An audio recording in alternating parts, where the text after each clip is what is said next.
헌정사상 초유의 대통령 권한대행에 대한 탄핵이 기각으로 결정났습니다. 한덕수 총리께서 무려 87일 만에 대통령 권한대행으로 복귀하게 되었습니다. 이번 한덕수 대행 탄핵 기각은 더불어민주당, 더불어 탄핵당의 구정구패 그 이상의 의미가 있습니다. 대통령에 이어 대통령 권한대행마저 연색 탄핵한 것은 정략적 계산에 따라 대한민국의 행정부와 헌정질서를 마비시킨 거대 야당에 의한 내란 기도의 정점이었습니다. 이재명 세력의 입법 권력을 동원한 내란 음모에 헌법의 철퇴가 가해진 것입니다. 당연한 결과입니다. 이재명 대표는 뻔히 기각될 것을 알면서도 오로지 본인의 정략적 목적을 위한 졸속 탄핵으로 87일이나 국정을 마비시킨 데 대해 국민 앞에 석고대죄하십시오. 헌재가 뒤늦게나마 한덕수 대행의 직무 복귀를 선고한 것은 다행스럽지만 의결 종족수를 151석으로 판단한 것은 대단히 유감스럽습니다. 이는 헌재가 대통령 권한대행에 대한 거대 야당의 무제한 탄핵 면허를 부여한 것입니다.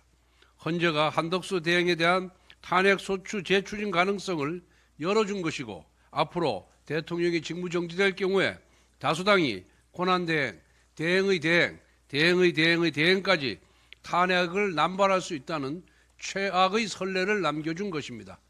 그럼에도 불구하고 2명의 헌법재판관들이 대통령 권한대행의 의결 종족수를 200석으로 판단하여 각하사유라고 결정한 것은 대단히 중요한 의미가 있습니다.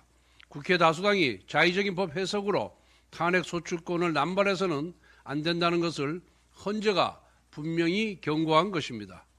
직무에 복귀하신 한덕수 권한대행께는 그동안 마음고생이 많으셨다는 위로와 격려의 말씀을 드립니다. 하지만 우리나라의 대내적인 현실이 녹록지 않은 만큼 하셔야 할 일들이 산적해 있습니다. 우선 전국적인 산불 진압과 피해 복구 활동부터 꼼꼼히 챙겨주실 것을 당부드립니다.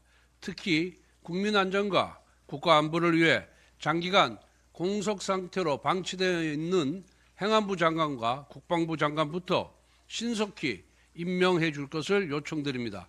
아울러 여러 현실적인 한계에도 불구하고 글로벌 통상 관세 정쟁의 거센 파고에 맞서 대한민국의 경제, 산업 이익을 보호하기 위해 적극 대응해 주실 것을 당부드립니다. 고위 당정을 조속한 시일 내에 열어 경제 안정 대책 등을 논의할 것을 요청합니다. 마지막으로 민주당은 더 이상 실효성 없는 최상목 부총리 탄핵과 광화문 장애투쟁을 포기하고 국회로 돌아오길 바랍니다.